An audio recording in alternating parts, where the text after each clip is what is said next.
Welcome to the premiere edition of Builders Outlook on the Air, brought to you by the Paso Association of Builders. Each month, we'll bring you topics, news, and interviews that not only affect the home building industry, but the El Paso community at large. Today, we will talk politics, both state and local. Our guests today are Delton Deal, Henry Tinajero, and Ray Adauto. Delton is the president of Deal to Deal Custom Homes and is the 2023 president of the El Paso Association of Builders.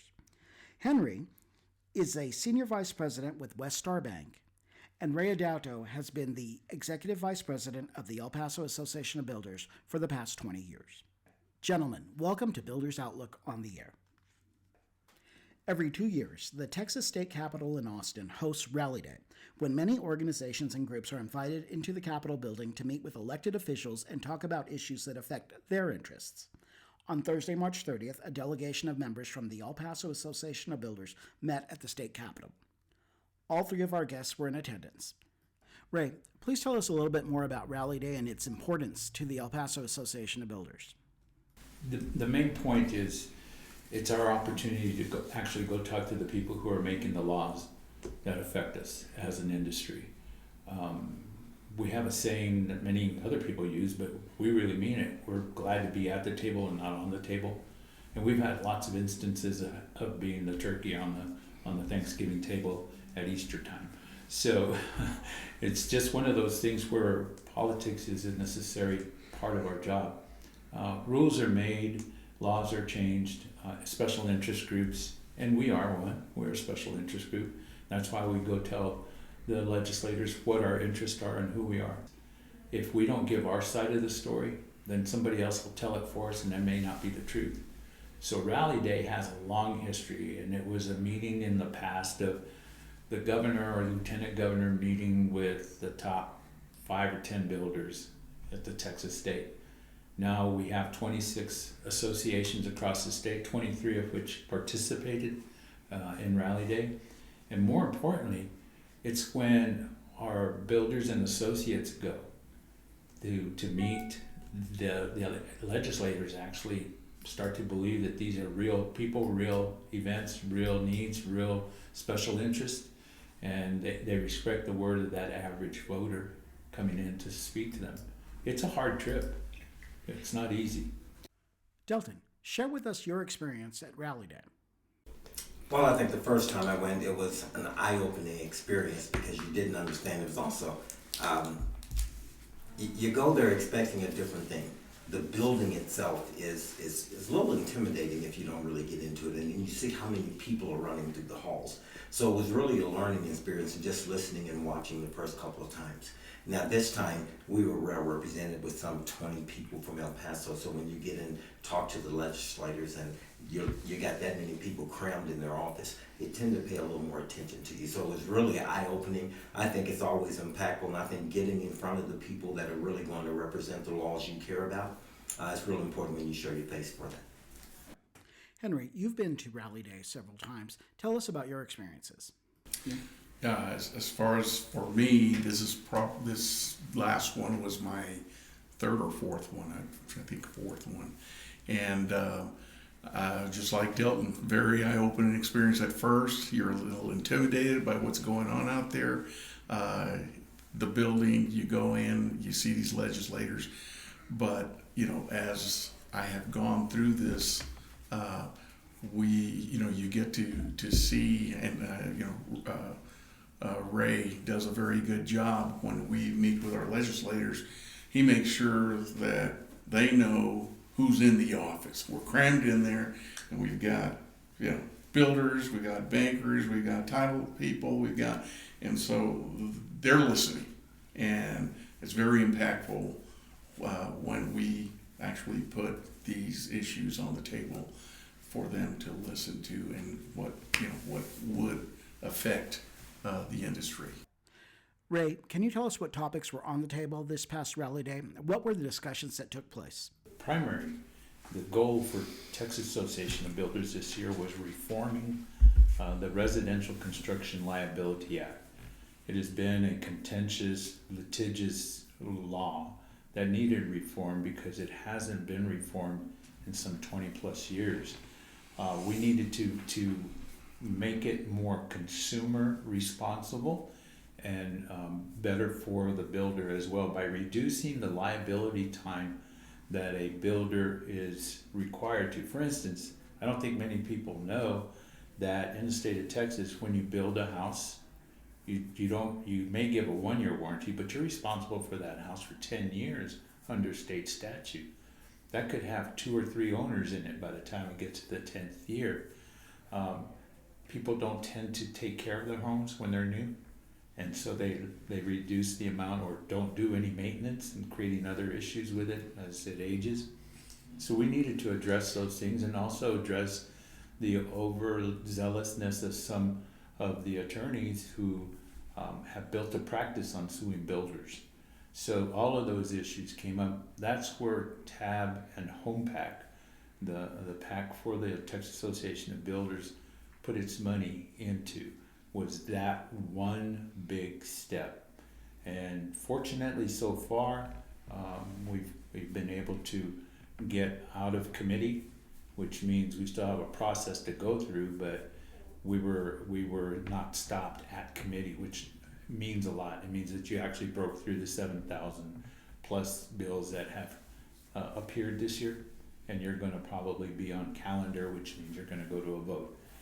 All those things are positive for us. It's an investment of, at least the last 10 years, but focused like a laser this year.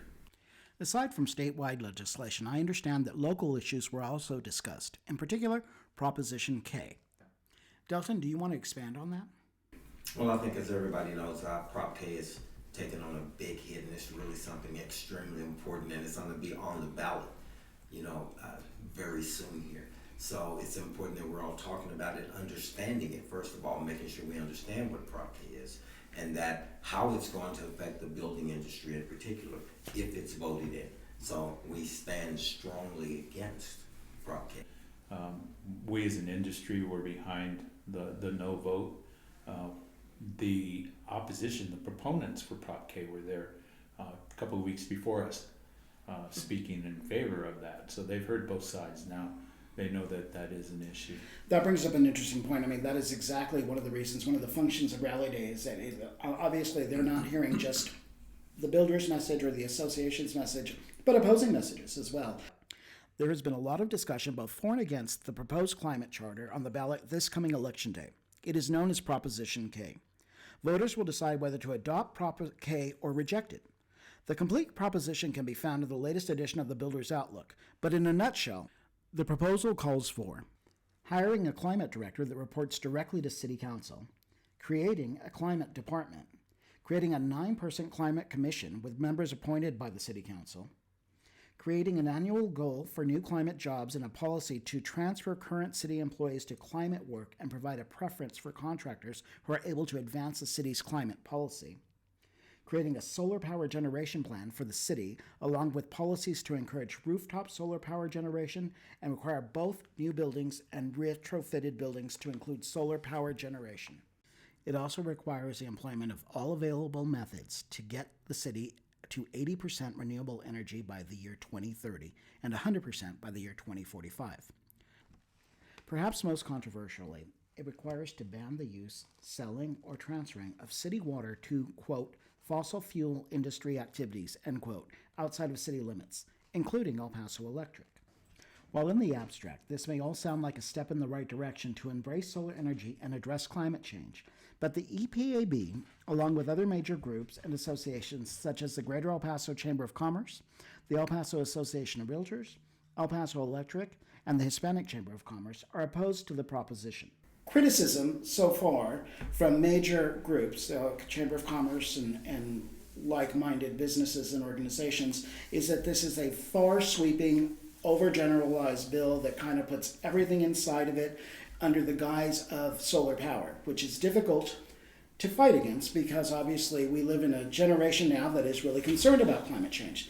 So can you all tell me specifically why, as a general, not specific, but rather generally, why we would be opposed to Proposition K, and then we'll talk a little bit about addressing the popularity of solar power, but perhaps maybe understanding that this proposition is not the best way to get there? I'll start very simply with what you just said is exactly the problem. It is so much information that people don't understand what they're talking about or what they're voting for, what they're asked to sign a petition for. So when you go up and you start to explain, everybody wants clean air. Well, of course, I'd like that for my grandchildren too. But there's more involved, and we need to get a deeper understanding of what all of those elements are in Prop K, and that's what we're really fighting for. I think the petition it's got the registered number of signatures it needed. But I don't think people understood what they were signing. They didn't go in depth, and that's where the problem lies. Ray, can you share your views as to why each member of the El Paso Association of Builders should vote no on Prop K? Well, I will tell you that Prop K is probably the most nefarious charter proposal in my lifetime. And I'm not ashamed to tell you that I'm 70 years old, so that'll tell you how far back I go. I have, a couple of times in the history of El Paso, we've had issues. We did vote for a climate charter or climate change department in the city of El Paso with a $5 million proposal, the last election that we had. This proposal has its good points and it has its bad points. The good points do not outweigh the bad points. And when we look at this charter, it is a job killer.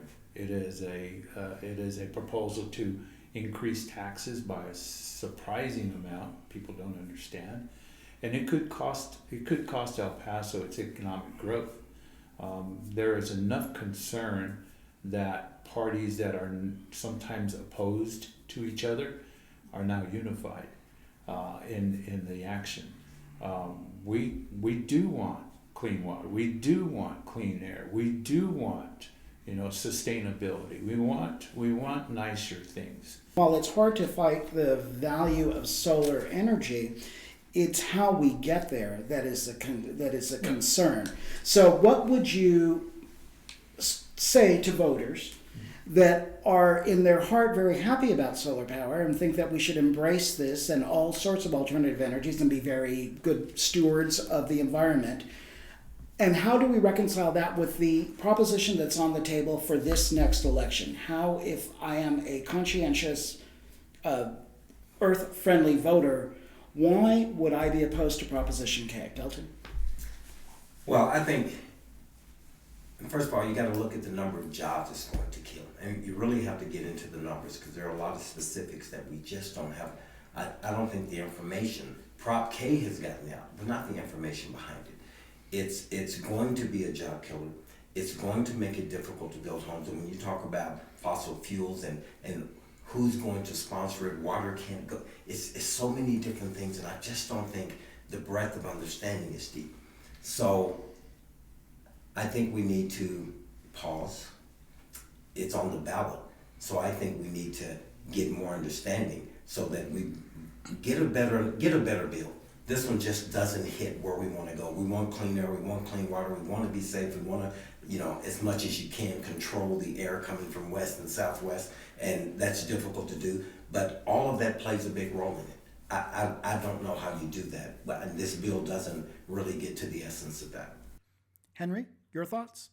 And I think if you think about, I think the end result, everybody wants to get to the end result of cleaner air, cleaner water, and we're all there, but it has to be controlled, and we have to sit down and understand the dynamics of what each item on this ballot really entails. I'm reading here that 90% of businesses in El Paso say they will not be able to meet the 80% more green by the year 2030. That would kill, again, a lot of jobs. You're looking at the taxpayers that would have to foot the bill. Builders would have to retrofit their houses to electric and solar panels in every house. Restaurants would have to retrofit their areas. It just goes on and on and on. And so the question is, who's going to foot that bill? During these discussions regarding Prop K, it may seem to some that the El Paso Association of Builders is not embracing new sources of renewable energy. Ray? We have solar companies in our association, so it's not like we're anti-solar. I've got solar panels on our roof here at the Builders Association. But the denial of, for instance, gas lines into subdivisions, the refusal of that climate czar, who would now be in charge of deciding what subdivisions are being built, where they're being built, how they're being built. All of these things are job killers for us, because the investment that it takes to build a subdivision, for instance, is now about 3 years on average within the city of El Paso. You add another layer or 2 or 3, maybe it takes 10 years to get a subdivision planned out and move forward. This is a lot like when we went up against the city for third-party inspections. They kept saying these were going to, third party was going to kill jobs at the city. Well, this particular bill specifically says that you will make city workers into climate workers. So how do we do that? How do you spend enough money to replace every vehicle in the city fleet to electric or hybrid? How do you change over from natural gas, compressed natural gas, Sun Metros, to something else? Maybe we don't have hydrogen yet, so how do you switch over from fossil fuel? Natural gas is a fossil fuel. Gasoline is a fossil fuel. If you're the water utility and you can no longer sell water to any entity outside of the city limits that isn't fossil fuels, and let's just take it a Circle K, 7-Eleven, DK, or wherever else, any restaurant, any subdivision, the water utility is in charge of the water for most of the county. How can you legislate against that now? And I want to make something really clear. The city itself, the city fathers, if you would, and mothers, are not allowed to speak against this charter. That is by the rule from the city attorney's office. Some are going to break away from that in the next few days, the next few weeks, because that's not their charter. This is not a proposal by the city of El Paso. It's on the city of El Paso vote, but it's not a item that was originated. Organic from the city. Yes, it was thrusted upon the city as a change to the charter, the city of El Paso charter. Exactly. Could you, that brings to mind something else. One could perceive that this is sort of a power grab by the interest groups behind this to help control, or to try and control, future development and construction and growth of El Paso. Mm-hmm. Would you say that's an accurate statement? I mean, what it would be aside from the altruistic goal of conserving energy, treating the earth more kindly, and utilizing solar and all of the other things at our disposal, what would be some of the other reasons why this bill, or rather this proposition, is worded the way it is as far-reaching as it is, and why voters are given the opportunity to vote on something like this as far-reaching as this? I don't think the original intent of the charter was for the charter. I don't think it was. My background and my research shows that this was thought of and brought to El Paso by a group out of Austin, Texas, called Ground Game Texas. Ground Game Texas is a super PAC, if you would, a super group with far-reaching, progressive, very, very non-conservative, some would say super liberal ideas. And they brought this as part of their original intent to get a governor elected. And that was part of the reason why they brought together Ground Game Texas and the charters. The city of Austin, for instance, had a charter amendment proposed for them, using the same tactics of the signature to get on the home rule on legalizing marijuana and defunding the police. Well, Paso was lucky enough to have climate as the issue, because we live right on the border. And so yes, we want cleaner air, but the days of our soccer are gone, so who else can we blame now? Okay? Those are the starts. And I think you need to look at who the authors were and decide for yourself whether or not you want somebody from Austin dictating to El Paso what the law should be inside the city limits of El Paso. Incidentally, a lot of times when a discussion of Proposition K comes up, people are quick to point out similar cases as in Austin and in San Antonio.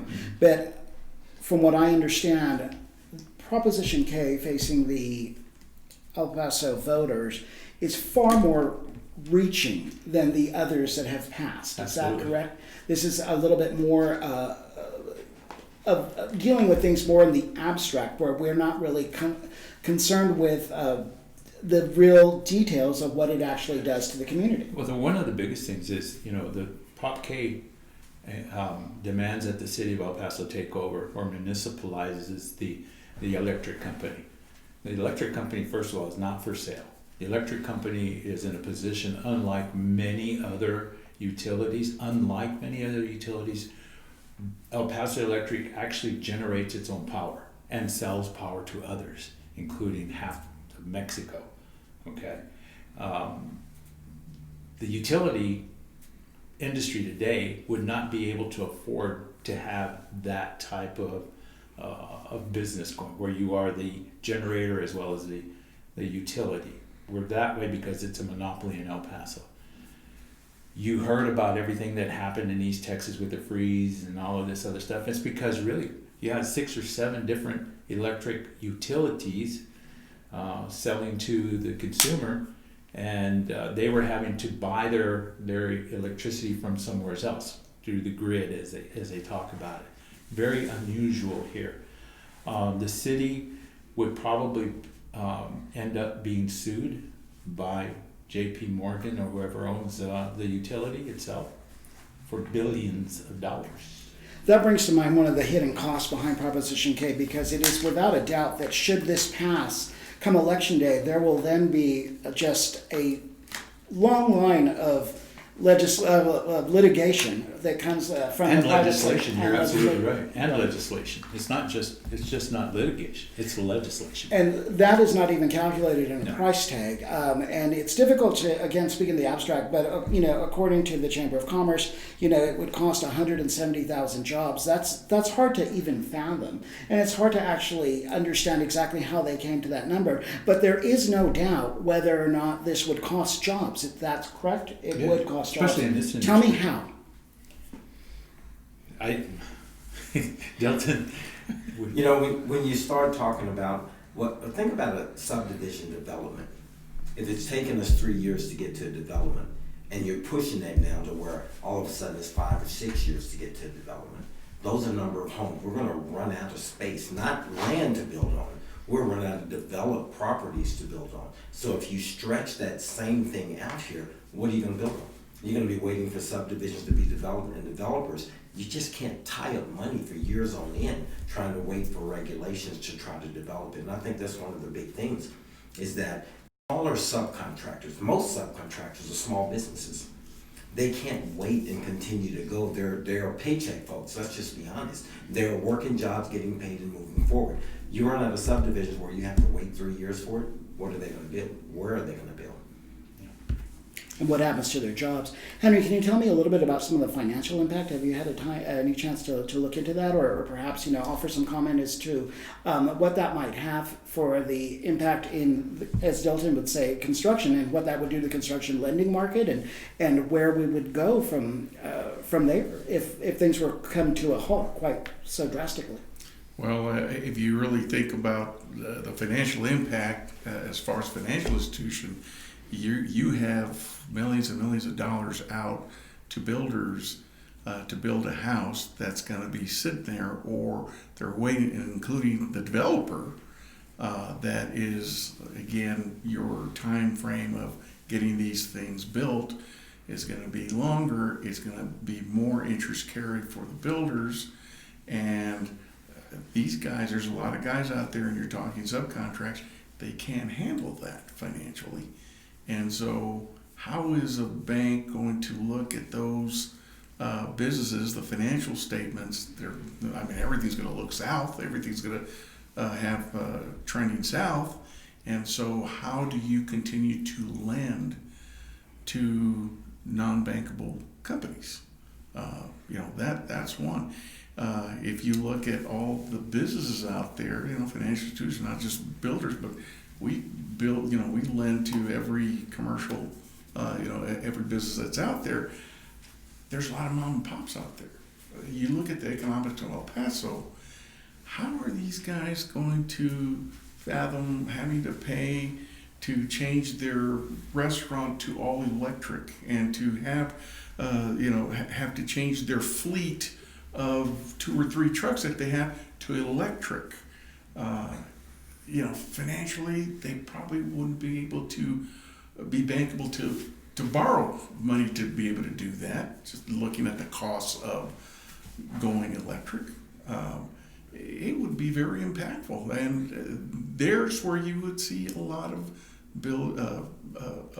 business going under, a lot of jobs lost. Ray, what about other major employers in the area? How would Proposition K affect them? There's still no impact study as to how this charter would affect Fort Bliss. We sell water to Fort Bliss. We get water from Fort Bliss. They're outside the county. They're an independent property, if you would. We don't know how that's going to affect them. How would you replace Marathon Oil here? In spite of everything, of every wish, there is no way that a refinery is being built in the United States today. Not for the last 40 or 50 years, you have not been able to build a refinery.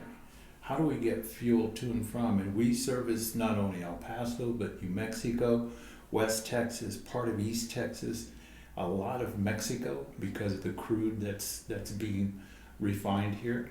How do you not sell water to Marathon Oil? How do you not sell water to the truck stops outside? How do you not sell water to Fort Bliss? Thank you, Ray. Those are good questions. Proposition K all sounds very positive, but in reality, it is so vague and it's so overreaching that it's hard for your typical voter to extrapolate exactly what's going to happen. It comes to mind that it's simply a check that we can't cash. That there's there's not a way for the way it's written now for us to even attempt some of the things that this charter is wanting to do without having great impact in other areas. It's cause and effect. So in closing, please tell me in your own words why it's important for not only members of the association who will be listening to our first podcast, but other people, why they should go out and vote and why they should be concerned about Proposition K. Delton? Well, the first thing is everybody has somebody that's working in this industry.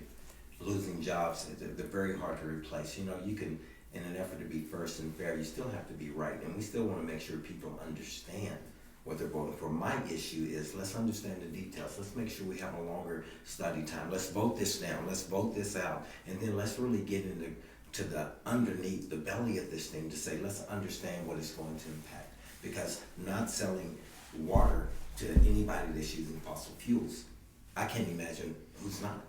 And so we have to ease our way into it. And I think everybody needs to understand that this is going to affect you in one way or another. If you feel like you're in a utopia that you're not going to be affected, believe me, you have family in it that is going to get affected by some sort of business, whether it's in the building industry or any other industry. You're going to be affected. I'm going to be affected. If I can't lend money, if I can't, you do my job, the bank needs to also let people go. So it's going to affect people. This is so important that our financial institution actually has allowed some time during early voting, and we're going to allow some time for all employees to go out and vote. Okay, for that, we allow them some time to do that. That's how important it is to us. We just need to get out there and vote. Look at what you're really voting for, and understand how it's going to impact you and your family. Gentlemen, thank you. We have been talking to Delton Deal, Henry Tinajero, and Ray Adauto with the El Paso Association of Builders. This has been the premiere edition of the Builders Outlook on the Air. I'm your host, Ted Escobedo, reminding you that all association members are encouraged to vote no on Proposition K on Election Day, May 6. Early voting will begin Monday, April 24th, and continue through Tuesday, May 2nd. Thank you, and let's keep building El Paso strong.